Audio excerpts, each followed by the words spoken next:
आज हम सविनय अवज्ञा की सीमाएं के बारे में पढ़ेंगे। सविनय अवज्ञा आंदोलन क्या है, हमने नेक्स्ट वीडियो में पढ़ लिया था। तो आज हम सविनय अवज्ञा की सीमाएं पढ़ेंगे कि हमने देखा कि सविनय अवज्ञा आंदोलन में शामिल विभिन्न सामाजिक समूहों के लिए स्वराज्य के मायने अलग अलग थे। जैसे कुछ निम्न: हिंसा की संभावना, कानूनों और व्यवस्था की चुनौतियाँ, सार्वजनिक समर्थन का अभाव, सरकार की प्रतिक्रिया अस्पष्ट या अवास्तविक मांगे, दमन का जोखिम, सामाजिक विघटन, प्रतिनिधित्व का अभाव। ये सभी हमारे क्या है, सविनय अवज्ञा की सीमाएं हैं। तो हमने देखा कि सविनय अवज्ञा आंदोलन में शामिल विभिन्न सामाजिक समूहों के लिए स्वराज्य के मायने क्या है, अलग अलग थे। तो कुछ समूह ऐसे थे जो ना स्वराज्य की ना अवधारणा से ही प्रभावित नहीं थे, जैसे दलित। ऐसे ही एक समूह राष्ट्र के अछूतों का था जो 1930 के बाद खुद को दलित या उत्पीड़न कहने लगे थे। स्वयं को ही वो क्या दलित उत्पीड़न करने लगे थे। किसका समूह था? अछूतों का समूह था। और कांग्रेस ने लंबे समय तक दलितों पर ध्यान नहीं दिया क्योंकि कांग्रेस रूढ़िवादी स्वर्ण हिंदुओं से डरी हुई थी। लेकिन महात्मा गांधी ने ऐलान किया कि अस्पृश्यता यानी छुआछूत को खत्म किए बिना 100 साल तक भी स्वराज्य की स्थापना नहीं की जा सकती। गांधी जी ने अछूतों को हरिजन यानी ईश्वर की संतान मानना बताया है। तो गांधी जी ने अछूतों को हरिजन यानी ईश्वर की संतान बताया है। तो अछूतों के लिए गांधी जी ने मंदिरों, सार्वजनिक स्थान, तालाबों, सड़कों, कुओं पर समान प्रकार के अधिकार दिलाने के लिए क्या किया था? सत्याग्रह स्थापित किया। जो मेला धोने वाले काम को प्रतिष्ठान दिलाने के लिए वे खुद भी क्या करने लगे थे? शौचालय साफ करने लगे थे। उन्हें ऊंची जाति से कहा कि वे अपना हृदय परिवर्तन करें और अस्पृश्यता के पाप को छोड़े। लेकिन दलित नेता अपने समुदाय की समस्याओं का अलग अलग राजनीतिक हल ढूंढना चाहते थे। वे खुद को संगठित करने लगे। उन्होंने शिक्षा संस्थानों में आरक्षण के लिए आवाज़ उठाई।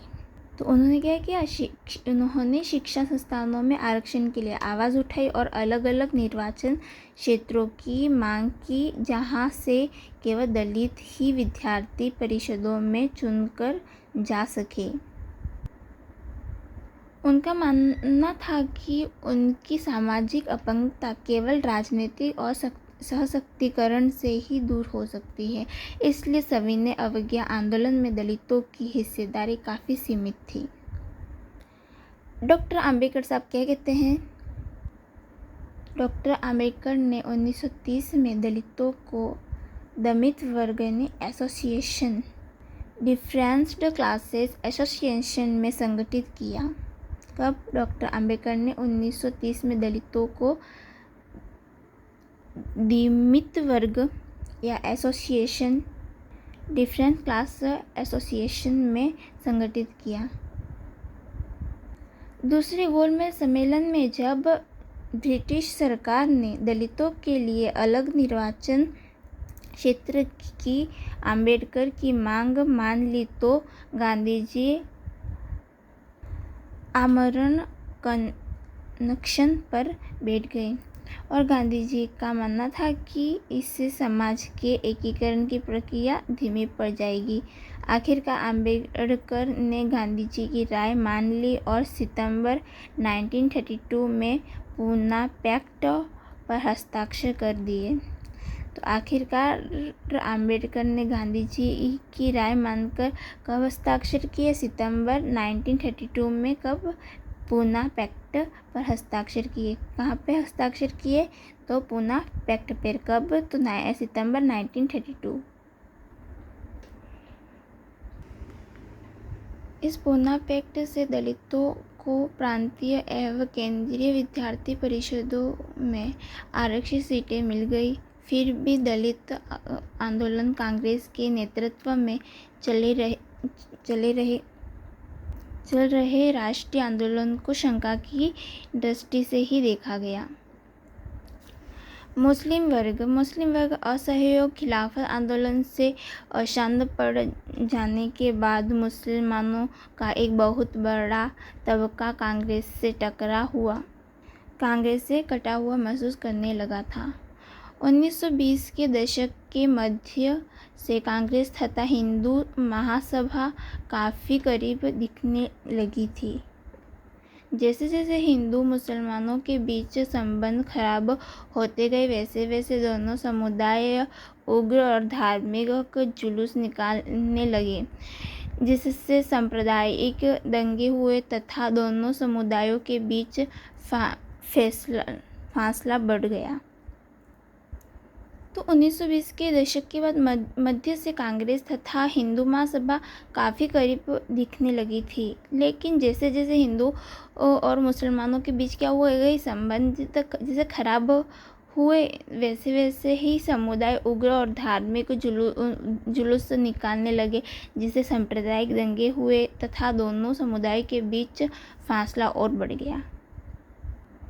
कांग्रेस और मुसलमान लीग ने 1927 में एक बार फिर गठबंधन का प्रयास किया और ऐसा लगा कि अब एकता स्थापित हो ही जाएगी।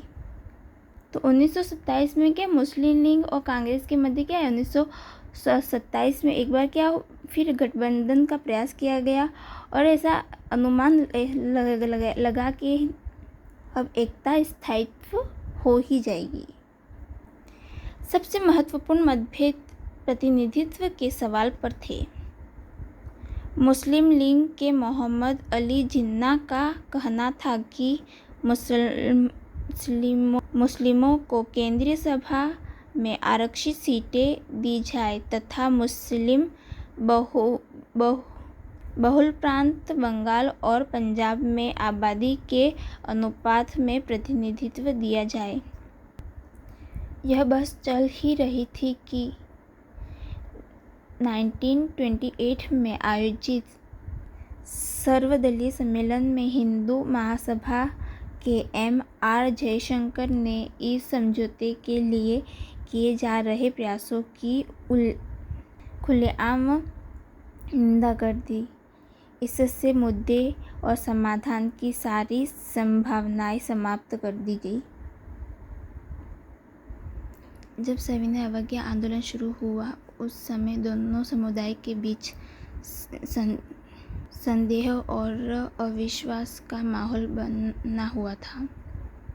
मुसलमानों का बड़ा तबका संयुक्त संघर्ष के लिए तैयार नहीं था।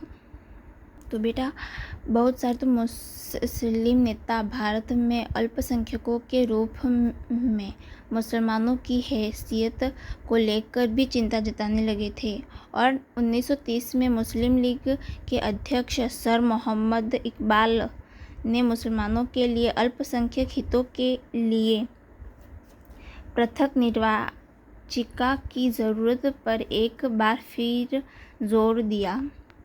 माना ऐसा भी जाता है कि पाकिस्तान की जब मांग के लिए जब आवाज़ उठी थी तब उपज यही बयान था जिसमें कहा गया था कि मुझे यह कहने से ज़रा सी भी हिचकिचाहट नहीं है कि अगर स्थायी सांप्रदायिक बंदोबस्त के तौर पर भारतीय मुसलमान को उसके अपने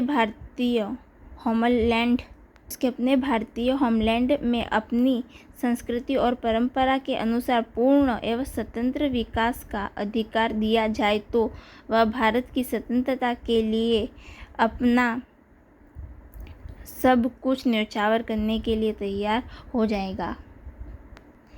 प्रत्येक समूह को अपने तरीकों से स्वतंत्र विकास का अधिकार है।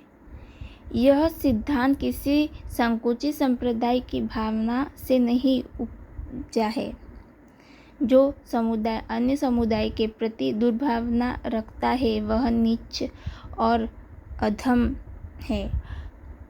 मैं अन्य समुदाय के रीति रिवाजों, धर्मों और सामाजिक संस्थानों का अगाध सम्मान करता हूँ।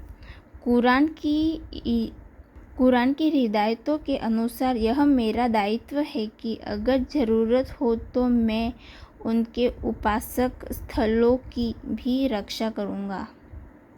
लेकिन मैं उस सांप्रदायिक समूह को प्रेम करता हूँ जो मेरे लिए जीवन और आचरण का स्रोत है, जिसने मुझे अपना धर्म, अपना साहित्य और अपने विचार, अपनी संस्कृति देकर मुझे ऐसा बनाया है और इस प्रकार मेरी मौजूदा चेतना में अपने पूरे अतीत को एक सजीव कार्यात्मक तत्व के रूप में समो दिया है। यूरोपीय देशों की तरह भारतीय समाज की इकाइयाँ भूभागों में बटी हुई नहीं है। भारत के सामुदायिक समूहों को मान्यता दिए बिना यहाँ यूरोपीय लोकतंत्र के सिद्धांत को लागू नहीं किया जा सकता। भारत के भीतर एक मुस्लिम भारत की स्थापना के लिए मुसलमानों की ओर से उठ रही मांग बिल्कुल सही है। हिंदू सोचता है कि पृथक निर्वाचिका का प्रस्ताव सच्चे राष्ट्रवाद की भावना के विपरीत है, क्योंकि वह मानता है कि राष्ट्र शब्द का मतलब एक ऐसे सार्वभौमिक समीक्षण से है जिसमें किसी भी सामुदायिक इकाई को अपनी निजी विशिष्टता बनाए रखने का अधिकार नहीं हो सकता। लेकिन हालात ऐसे नहीं हैं। भारत नस्ली और धार्मिक विशेषताओं वाला देश है। इसी में आप यह तथ्य भी जोड़ दीजिए कि मुसलमान आर्थिक रूप से सामान्यतः कमज़ोर हैं, उन पर भारी कर्ज है, ख़ास तौर से पंजाब और कई प्रांतों में उसकी संख्या कम है। इसके बाद आप देखेंगे कि पृथक निर्वाचिका को बनाए रखने की हमारी बेचैनी का अर्थ क्या है। क्रांति की किस पूजा वेदी पर हम अपना यौवन नैवेद्य के रूप में लाए। बहुत सारे राष्ट्रवादियों को लगता था कि अहिंसा के द्वारा अंग्रेजों के खिलाफ संघर्ष नहीं किया जा सकता। 1928 में दिल्ली के फिरोजाबाद कोटला मैदान में हुई बैठक में Hindustan socialist republication army HSRA की स्थापना हुई। तो दिल्ली में 1928 में फिरोजाबाद कोटला मैदान में हुई बैठक में हिंदुस्तान सोशलिस्ट रिपब्लिकेशन आर्मी यानी HSRA की स्थापना की गई। इसके नेता भगत सिंह, जगदीश दास और अजय घोष शामिल थे। देश के विभिन्न भागों में कार्रवाइयाँ करते हुए HSRA ने कई सरकारी प्रतीकों को निशाना बनाया। 1929 में भगत सिंह और बटुकेश्वर दत्त ने लेजिस्लेटिव असेंबली पर बम फेंका। तो 1929 में भगत सिंह और बटुकेश्वर दत्त ने लेजिस्लेटिव और असेंबली पर बम फेंका। उसी साल उस ट्रेन को उड़ाने का प्रयास किया गया जिसमें लॉर्ड इरविन यात्रा कर रहे थे। जिस समय भगत सिंह पर मुकदमा चला और उन्हें फांसी दी गई, उस समय उनकी उम्र मात्र 23 साल थी। अपने मुकदमे के दौरान भगत सिंह ने कहा था कि वे बम या पिस्तौल की उपासना नहीं करते, बल्कि समाज की क्रांति चाहते हैं। 6 जून 1929 दिल्ली में भगत सिंह बटुकेश्वर दत्त का बम कांड पर सेक्शन कोर्ट में बयान, जो निम्न प्रकार इस प्रकार से है। क्रांति मानव जाति का जन्मजात अधिकार है। वो कहते हैं, क्या कहते हैं कि 6 जून 1929 दिल्ली में भगत सिंह और बटुकेश्वर दत्त का बम कांड पर सेक्शन कोर्ट में क्या बयान था। तो वो कहते हैं कि क्रांति मानव जाति का जन्मजात अधिकार है जिसका अपहरण नहीं किया जा सकता। स्वतंत्रता प्रत्येक मनुष्य का जन्मसिद्ध अधिकार है। श्रमिक वर्ग ही समाज का वास्तविक पोषक है। जनता की सर्वोपरि सत्ता की स्थापना श्रमिक वर्ग का अंतिम लक्ष्य है। उन आदर्शों के लिए और विश्वास के लिए हमें जो भी दंड दिया जाएगा, हम उसका सहर्ष स्वागत करेंगे।